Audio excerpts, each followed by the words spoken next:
News Kids. This week we have a lot of changes that we've made to our channel, including introducing 3 amazing news segments.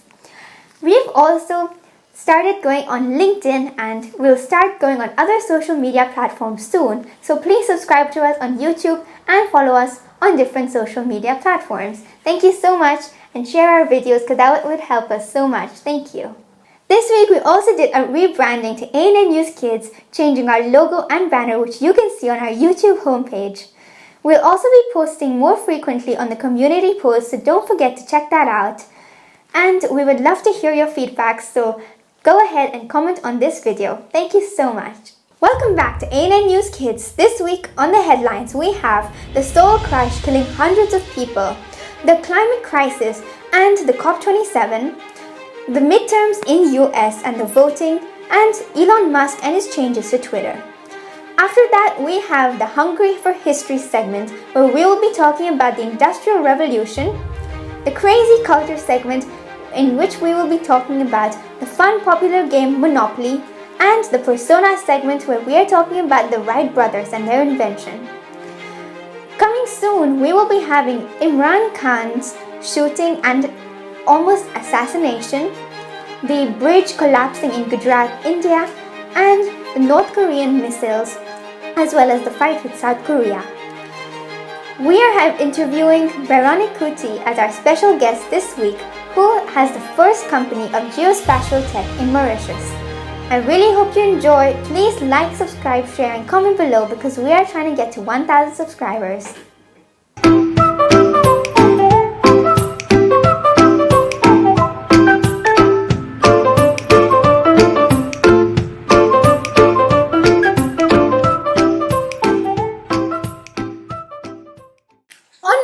The night of Halloween, there was a deadly crash in Seoul that killed 156 people. This was a terrible crash, and there were 100,000 people who were celebrating Halloween on one street. This was the first event without masks since the pandemic, which is why so many people turned up. Most of the victims were actually between the ages of 14 to 20, so they were very young.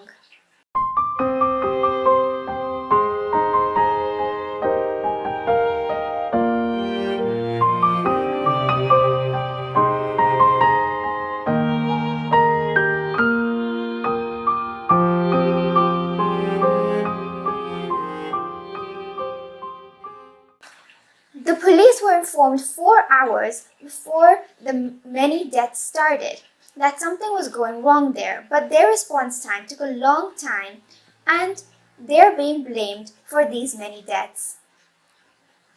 Now families are mourning the losses of many children and teenagers, and we don't even know if this celebration will take place next year. The president of South Korea also called an emergency meeting because of this, and the prime minister has said that South Korea really needs to improve its police response time if they want to avoid accidents like this in the future.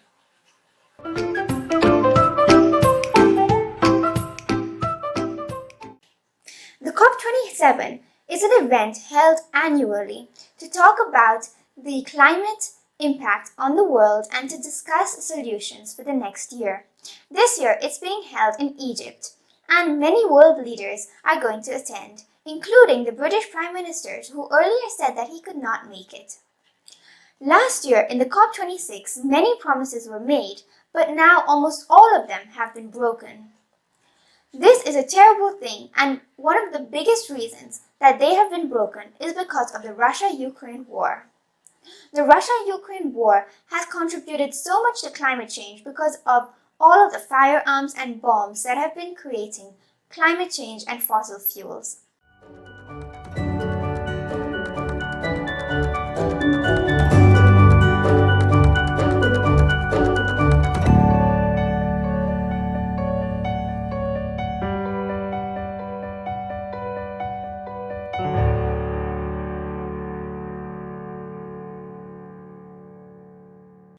Many politicians are not talking about this. They are only talking about the economic and the political impacts and keeping the environmental impacts a secret.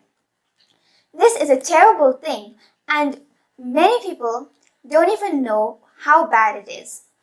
Even the IEA, the International Energy Agency, said that the Ukraine war will actually hasten the green energy transition. But in reality, it's not hastening it, it's taking it backwards. And even in Germany, they earlier said that they are going to try their best to stop using coal, but now because of their disagreement with Russia over natural gases, they are using coal to power.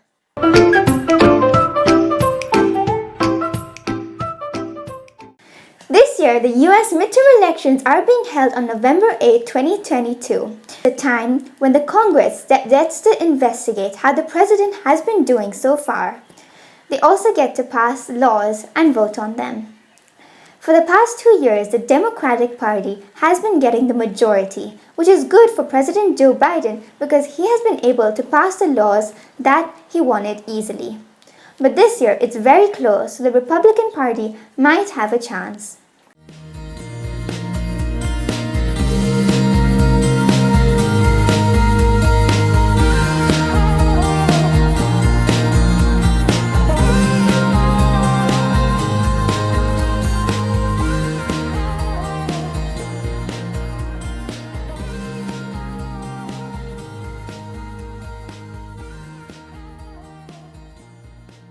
President Joe Biden has had a lot of worry because his approval rating hasn't been that high, less than 50% since August. And ex-President Donald Trump has hinted that he might want to run for the election in 2024.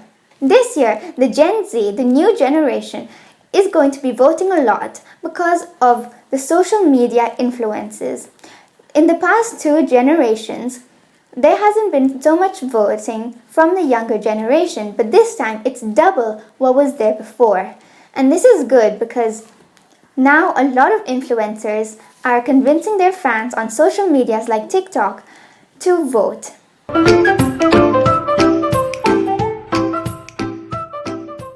After firing 50% of the Twitter staff, Elon Musk defended himself by saying this was an important decision for Twitter because they were losing $4 million per day. He's also made other changes like increasing the cost of the blue tick on Twitter. That means that an account is actually verified and authentic. It's now $8 per month.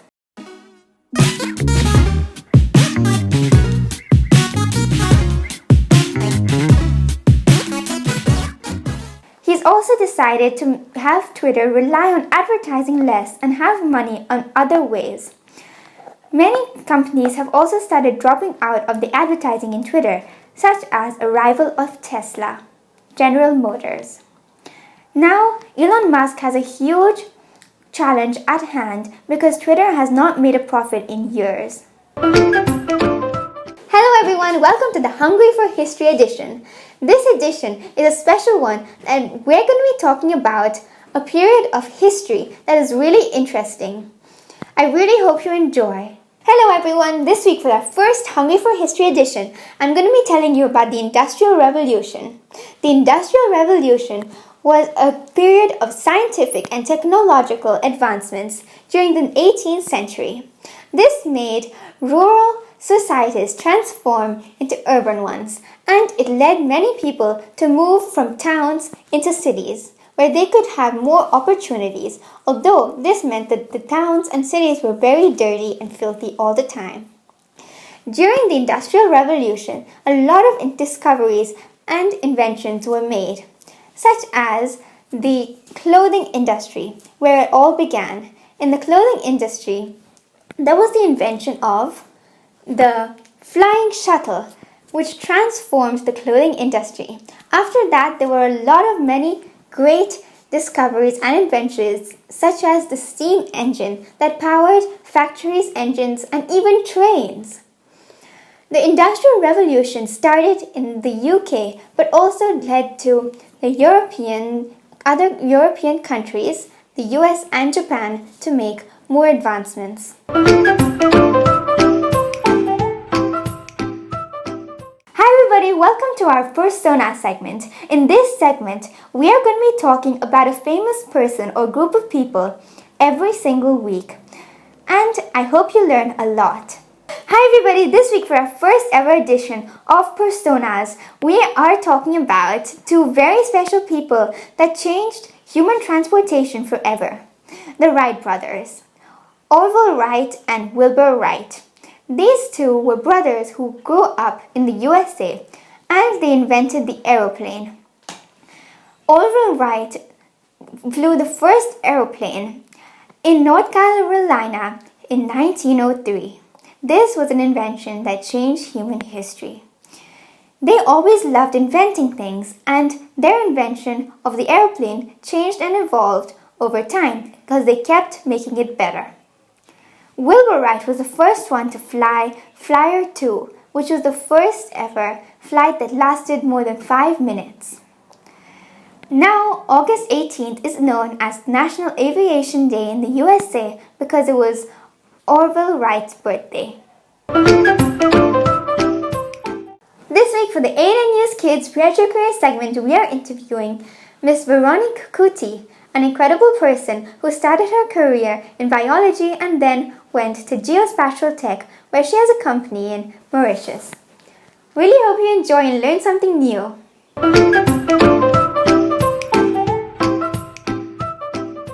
So if you had to describe yourself in a few sentences, how would you do that?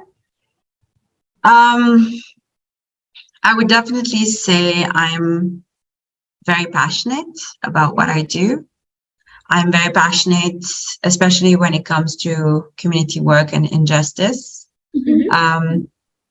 Definitely social justice and environmental justice advocate and feminist, and I think of myself as a storyteller and an innovator. Wow, wonderful. And can you tell me about your career and what you do? Yes, absolutely. So I'm a GIS consultant. I have my GIS consulting company. So GIS stands for Geographic Information System. So I don't know how familiar you are with what's a GPS, but essentially, I'm going to explain it because some people may not be familiar with, right?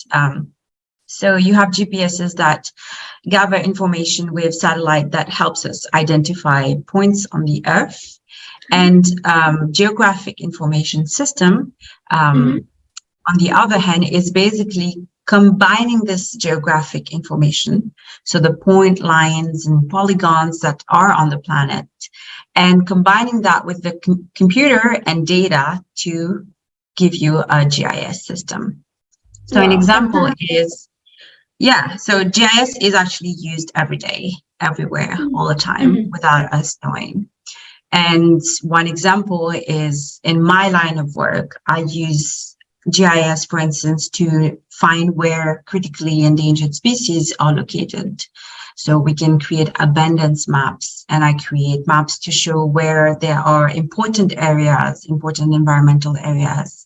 But GIS is used in everyday life. I'm sure you're all familiar with Google Maps on your phone, and Google Map is a GIS system, because it integrates location information with like the geographic information, and that helps us give a map that allows you to make decision about where is the closest supermarket and what's the fastest route to your home to school, for instance. Yeah. Well, that's really nice and pretty useful as well. But how did you end up in this field? Were you always interested in this? No, I actually didn't even know like GIS existed a couple of years ago. I didn't know. Well, let me clarify this. I knew it existed. I knew it was a tool that was used a lot by scientists, but I didn't know how important it was, and I didn't know I could make a career out of it. So by training, I'm a biologist, and my dream job was to become a vet. And I really wanted to basically work with animals.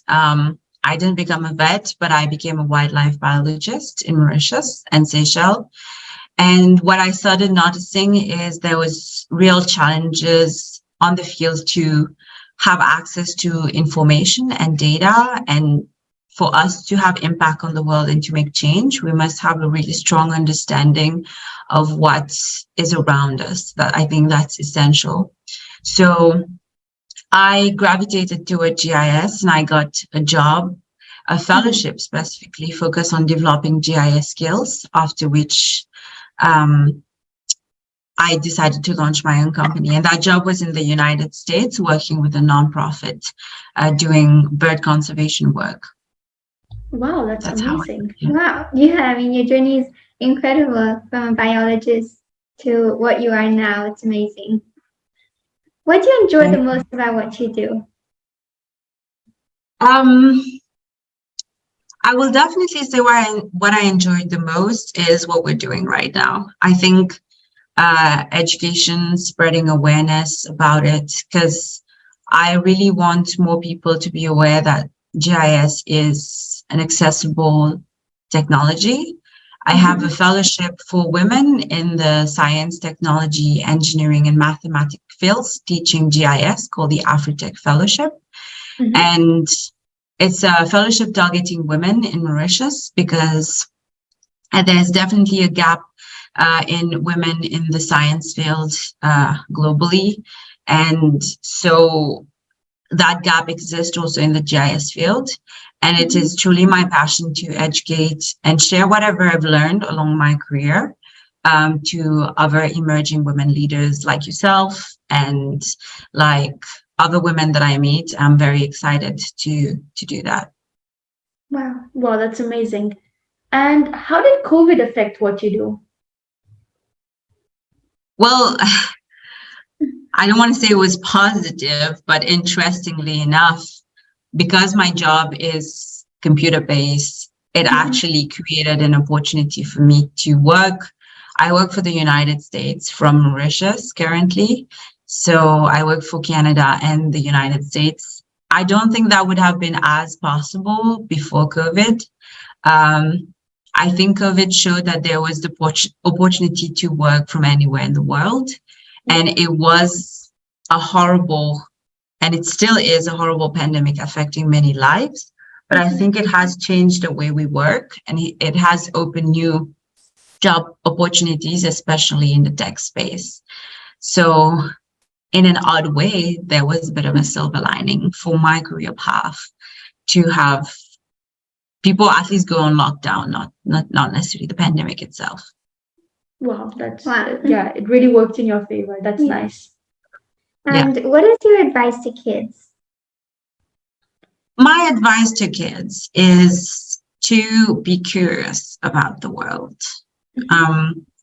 To not think of your career as this one line of point A to point B, which I think it's normal. We know what we know, right? When I was a kid, I only knew about being a vet.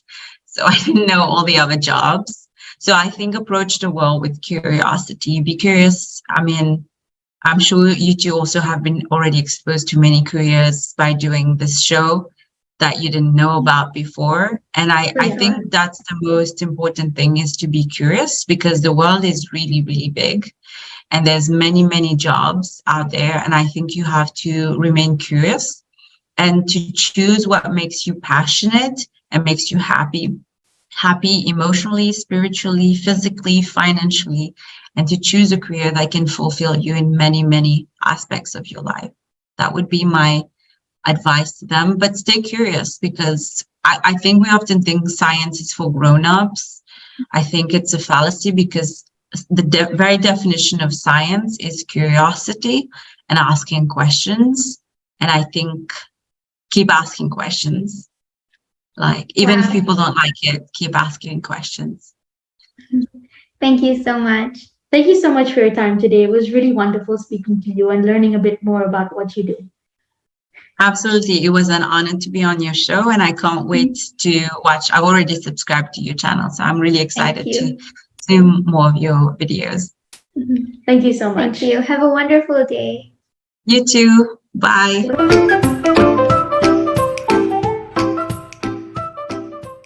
Hello everyone.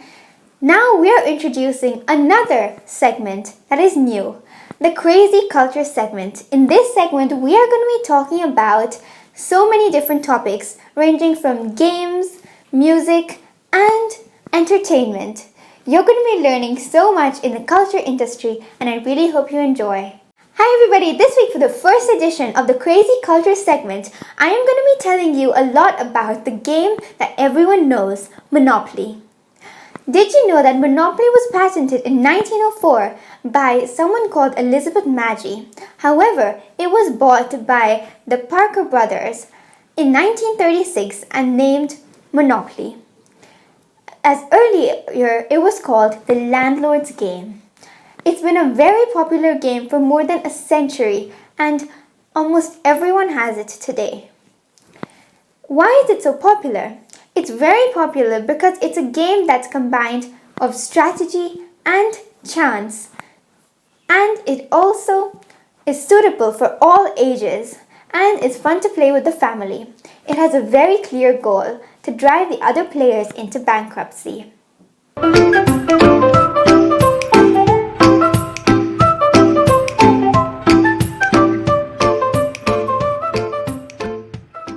Pakistani politician Imran Khan was the victim of a shooting in his own political rally this week.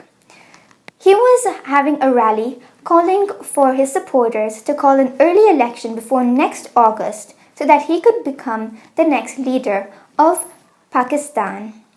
He actually knew about this assassination before it happened, but he decided to show up despite that. He got shot in his foot, but he didn't get hurt that badly.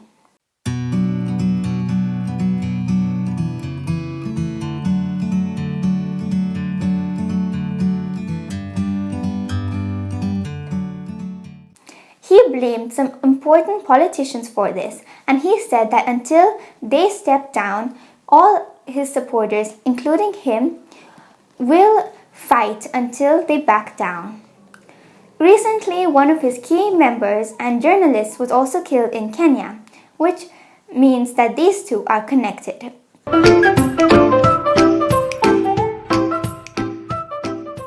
On October 30th, a bridge in Gujarat called the Morbi Bridge collapsed, killing 135 people, including 50 children. All of these people collapsed and went into the river below the bridge. This was a terrible thing, and Gujarat has not seen something like this for a long time. Something very surprising was that the bridge was closed for renovations for months since April, and only 3 days before this terrible accident was it opened to the public.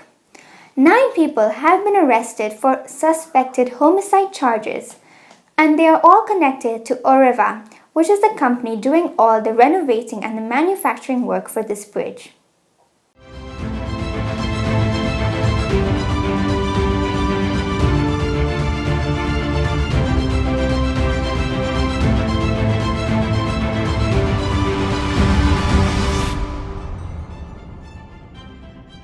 Narendra Modi, the Indian Prime Minister, also went to visit the area because of the terrible accident that just happened.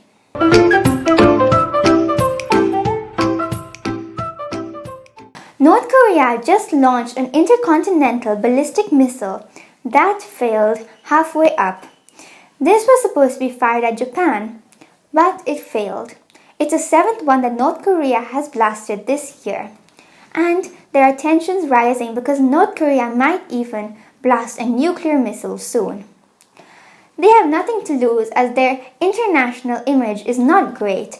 Before Joe Biden came into power, the US President Donald Trump had a good relationship with North Korea. But now, since North Korea is kind of separated from the world, they have nothing to lose.